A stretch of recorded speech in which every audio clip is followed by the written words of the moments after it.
Maulan po dito ngayon, mga katropa. Ngayon gusto ko pong pag-usapan natin ay ang tungkol sa sinasabi ng mga DDS tungkol sa pagsuporta sa kanila ng INC. Meron po akong nakaraang video para dito tungkol po dun sa petsa ng January 13, 2025. Ang sabi ng mga DDS, ito daw po ang petsa ng rally kung saan ay sumusuporta ang INC kay VP Sara, which is mali. Una, mali po ang date, hindi po January 13. Yung po nakita nilang petsa na post ni Captain Ying, wala po kinalaman yun sa rally. Di ba po ibig sabihin niya doon? At yun po ay natalakay ko na ng mga nakaraan. Ngayon, meron ba talaga rally ang INC? Ay ayon po sa mga nakausap kong member ng INC, ay kumpirmado po na merong rally. Meron po silang isasagawang rally. Dangan nga lang po ay wala pang petsa. At lilinawin ko po sa inyo, according din po doon sa member ng INC, na ang rally pong yon ay tinatawag nila na para sa kapayapaan. Yun po ay non-political rally. This rally, walang pro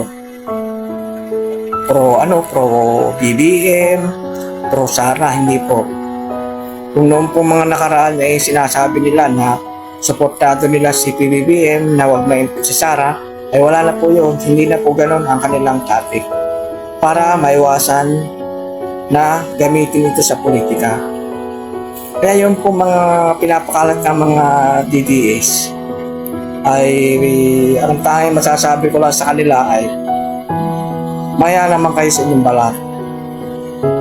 Yung pong rallying sasagawa ng INC ay hindi po para kay VP Sara yun. Yun po ay para sa kapayapaan ating bansa. Ganun po.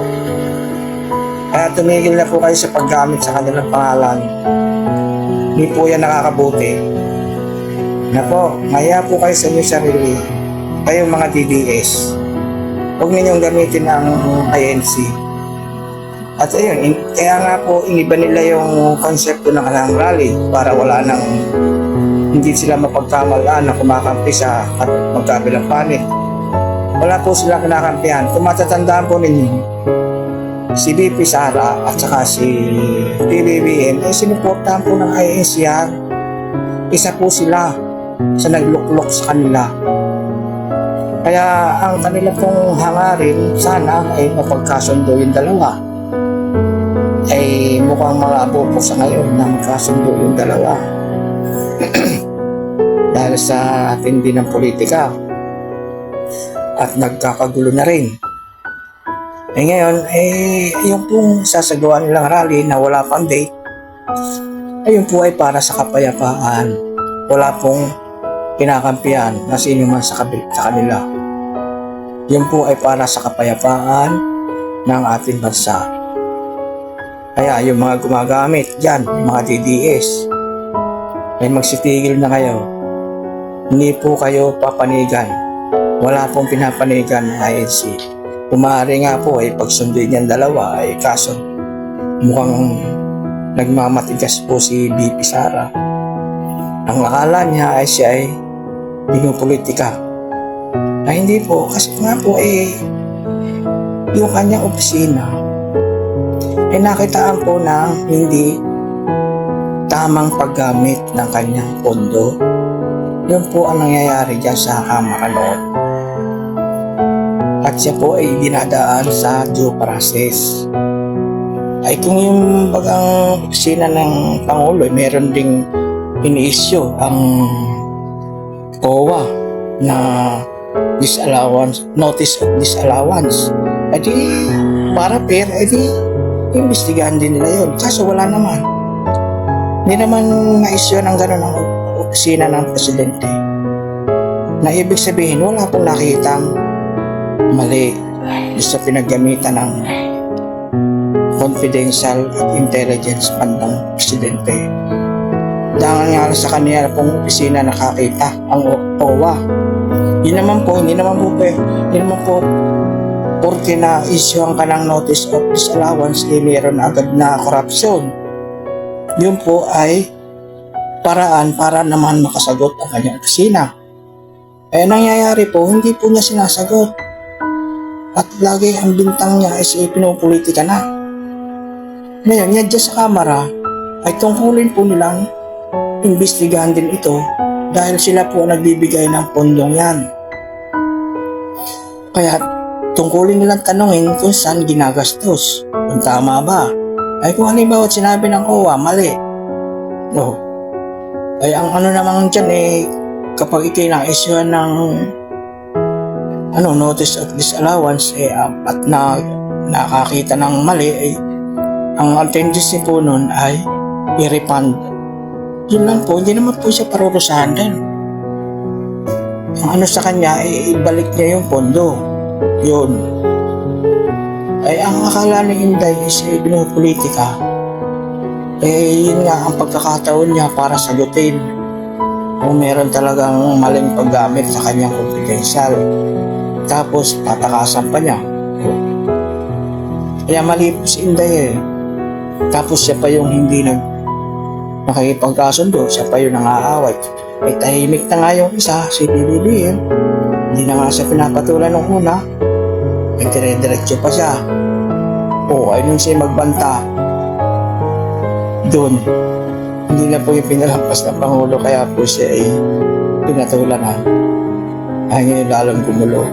Yun po ang dahilan kung bakit ang INC ay magsasagawa ng peace rally. Gusto nila ay tahimik, kaya pa ang ating bansa hindi nagkakagulo. Ganun po. Kaya yung gaganapin nilang rally na wala pang petsa, ay yan po ay isasagawa nila sa Luneta. Kung di ako nagkakamali po ay sa Quirino Grand Stadium. Doon malamang na ganapin niya. Ngayon, binabalaan ko na yung mga DDS. Ay kung kayo paparoon ng nakakulay green kayong t-shirt, ay hindi po kayo papapuntahin doon. Pipigilan po kayo. Saka may dala kayong banner o placards na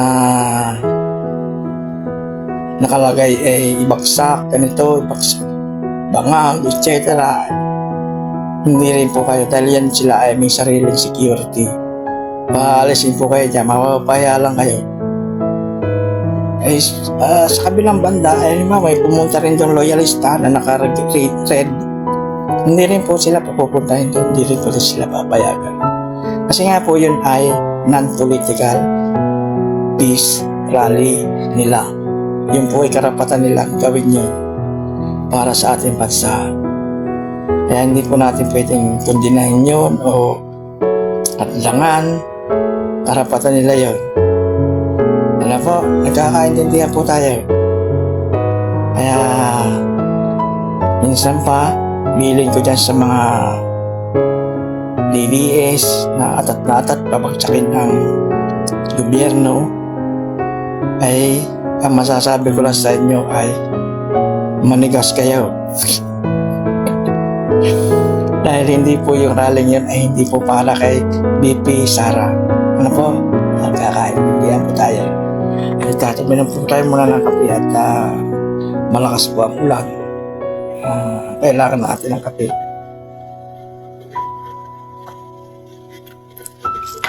Sarap. Pag ganyang umuulan ay masarap ang kape. Sige po. Bye-bye na po. Nilinaw ko lang po yung rally ng INC. Yung po'y tuloy. Kaya good luck na po sa kanila. Sana po ay hindi mapasok ng kalaban.